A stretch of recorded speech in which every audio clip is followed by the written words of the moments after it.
ঠাকুরগাঁও পৌর শহরের নিজ বাসভবনে তাঁতিপাড়ায় সাংবাদিকদের সঙ্গে মতবিনিময় করেন বিএনপি মহাসচিব। এ সময় আইনশৃঙ্খলা পরিস্থিতি নিয়ে সাংবাদিকদের এক প্রশ্নের জবাবে তিনি বলেন, অস্ত্র উদ্ধার করতে না পারা অন্তর্বর্তী সরকারের ব্যর্থতা।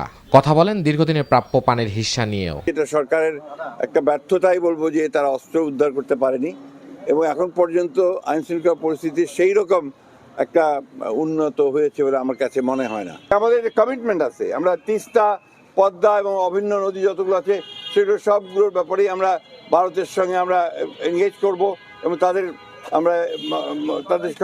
কাছ থেকে পানি হিস্যা আদায় করব।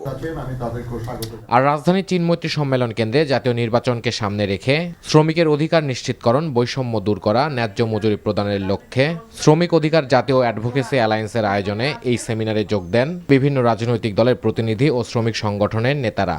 বলেন, আদর্শ ভিত্তিক শ্রমনীতি ও সরকারকে জবাবদিহিতার আওতায় আনা গেলে শ্রমিকদের বৈষম্য দূর করা সম্ভব। আমরা আশা করি যে শ্রমজীবী মানুষের কল্যাণের জন্য যে দাবি বা আকাঙ্ক্ষাগুলির উপস্থাপিত হয়েছে শ্রমিক ইস্তাহারে, সেটার প্রতি আমরা রাজনৈতিক দলগুলির সমর্থন পাব।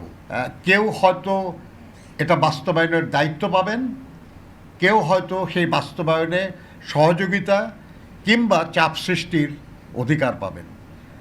যে অবস্থানেই থাকবেন, আমরা তাদের কাছ থেকে সেই সহযোগিতাই চাই।